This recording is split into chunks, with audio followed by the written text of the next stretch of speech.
So this video is about a family that is suing Aurora, Colorado Police Department. And this is what happened to this family. So this is by Doha Madani. So a black family that was handcuffed at gunpoint by police sues Aurora, Colorado. Now, when you see what happened to this family, it's really sad because just going out and maybe just doing family um, activities, you have to look over your shoulder and see who's pursuing you and what the outcome could be.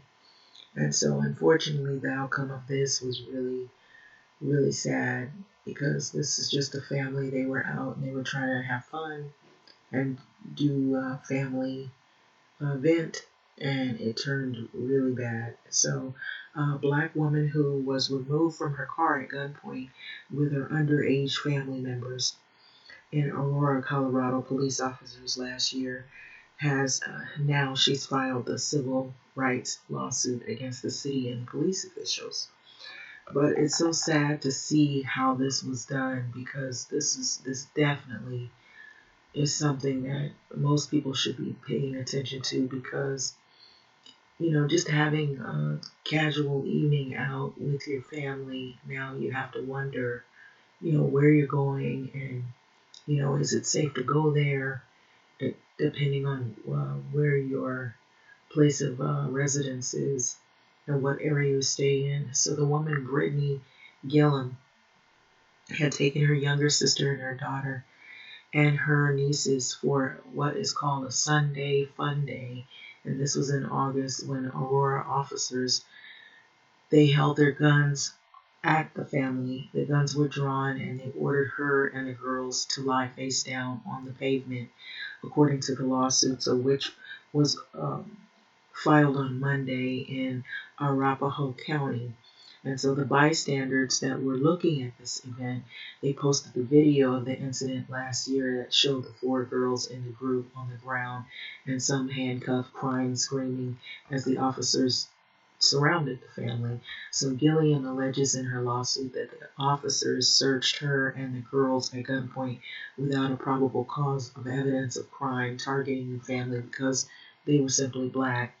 And so the deplorable fact is that the multiple Aurora Police Department officers held innocent black children handcuffed and gunpoint, and multiple officers did not intervene.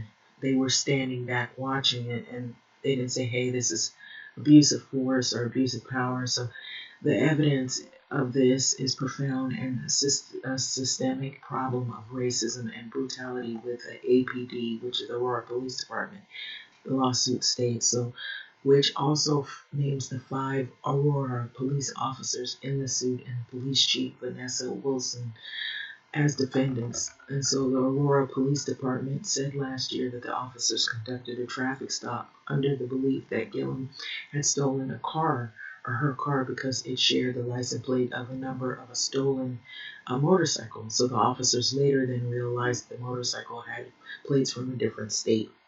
And so Gillum was out with her 17-year-old sister and her 6-year-old daughter and 2 nieces that are the ages 12 and 14. So you see all these kids, they were not adults, they were underage, they're children. And so to get all they wanted to do was get their nails done and venture out for ice cream afterward, the lawsuit states. And so the family went to the nail salon only to realize that it was closed and they were sitting in the parking lot area of the parked car looking on Gilliam's phone for another salon. And so that's when the officers then had approached the car and ordered Gilliam and the girls to get out of the vehicle, saying that they would tell them what was going on after they had gotten out of the vehicle. The lawsuit says, so what's so scary about this is when you're just with your family and you're not doing anything and you're just having a day out, a fun day, and for officers to have guns drawn, supposing one of those guns went off, supposing they decided to shoot, with the climate that we're going through right now, where there's been a lot of rise in hate crimes, rise in police brutalities, incidents, and people getting killed for meager, minor incidents. And so Gilliam and her sister and 12-year-old niece were handcuffed according to the lawsuit, but the handcuffs were too small for her 6-year-old daughter.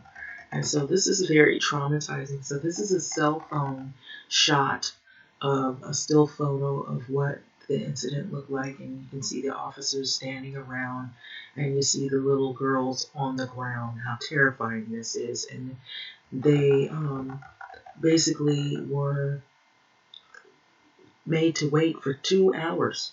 So instead, the officers asked the 6-year-old and Gilliam, who was 14-year-old, the 14-year-old niece, to hold their hands above their heads with their faces on the pavement. So this is terrifying for these children to have gone through this. And so the family was held for about the whole 2 hours until the sergeant had arrived, the lawsuit states. So Gilliam, who works at the Denver County Jail, and her girls have experienced serious emotional trauma and stress with all of this. The lawsuits stating 4 minors have sought therapy since this incident, and they were detained when they were detained in August. So David Lane, the attorney for Gilliam and the girls, said that the suit was the first under Colorado's new civil rights statute, which eliminates qualified immunity for police officers. So if the officers are deemed culpable by the department, they are also responsible for a portion of any verdict of the settlement, Lane states.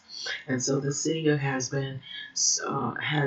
not been served with Gilliam's lawsuit and declined to comment on the pending litigation. So Ryan Lubby, Aurora's deputy director of the communications, said that in a statement on Monday. So Lubby's says the department is committed to an ongoing review of the practices and procedures of the Aurora Police Department. So now, to jog your memory, later down the road of this article, it'll tell you about another incident that happened that was highly publicized. So city leaders of Aurora Police Chief Vanessa Wilson have previously expressed that this incident is not reflective of their expectations for the Aurora Police Department, Levy said. So Chief Wilson also apologized to Ms. Gilliam directly and offered to cover the cost of providing age-appropriate therapy to the children that were involved in this incident. So the lawsuit alleges that the APD has a history of police brutality against Black people, citing several incidences, including the recent case of, better known as, if you don't know, Elijah McClain, a young Black male, a man who had died in 2019 after the police placed him in a chokehold. So the lack of any reasonable suspicion and probable cause along the APD, a long history of racial bias policing, shows that the seizure and search and the use of excessive force against plaintiffs were motivated in whole or in part because they were Black, the lawsuit says. So the 18th Judicial District Attorney's Office opened a review of the family's detainment in August and said that this month that the officers would not face charges. In a decision letter, the prosecutor's office said that there was no evidence that the officers acted unlawfully, despite the disturbing fact that the children were held at gunpoint.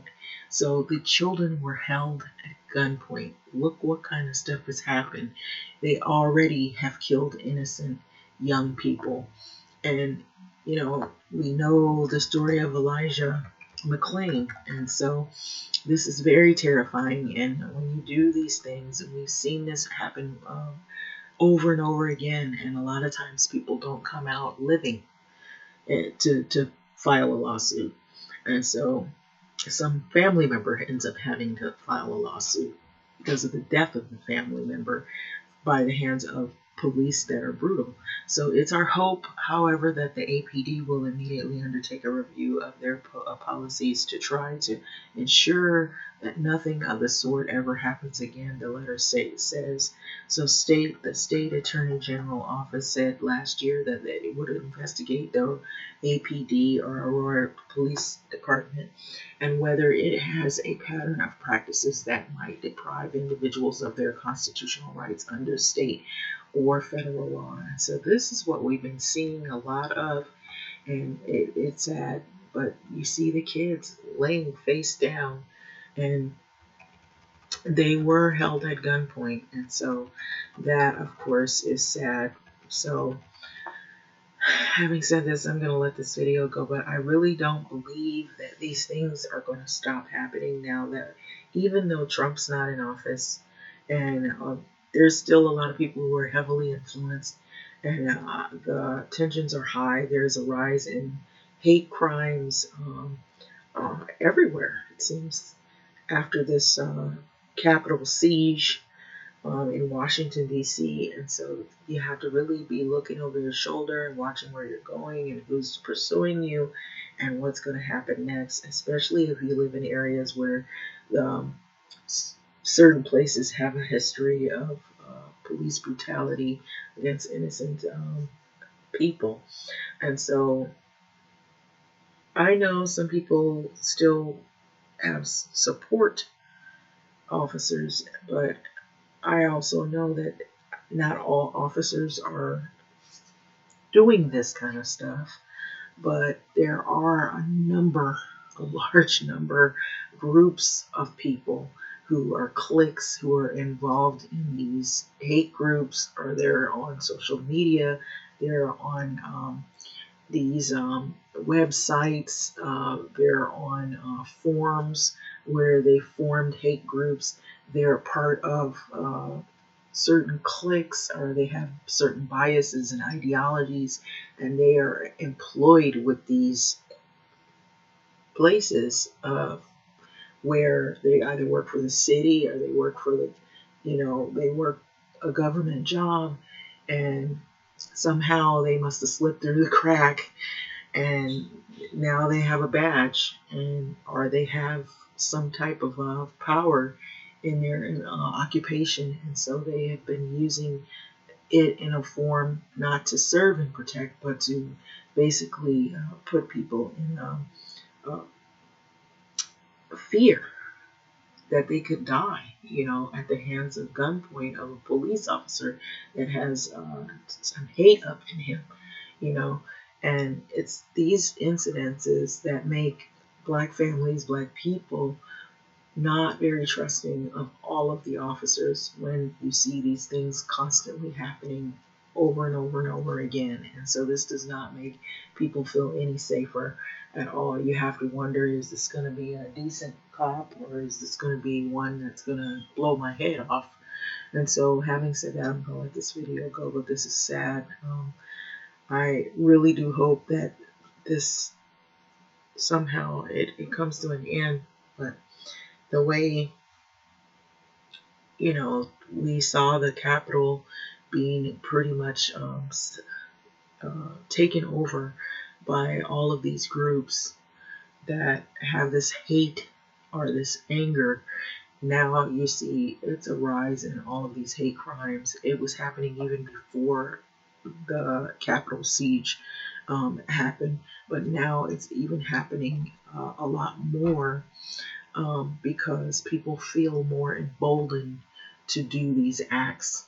And so what's sad is that you're reliant on these city workers, you're reliant on these people to protect and serve you, but now you have to question who is the one that is supposed to be the acting officer. Is this going to be somebody who's honest and who's really there to try to meet the needs of the community, or is this going to be somebody that is going to basically sabotage the community or set people up for the slaughter, or probably put you in something, accuse you of something you didn't do, and then that gives them which it really doesn't give them the right to do any of this, but it gives them the green light to abuse you, and then, or worse, like what happened to Elijah McClain, unfortunately. And so the only upside of this is this family, they weren't shot, and they were able to file the civil suit. But the girls will probably never forget this.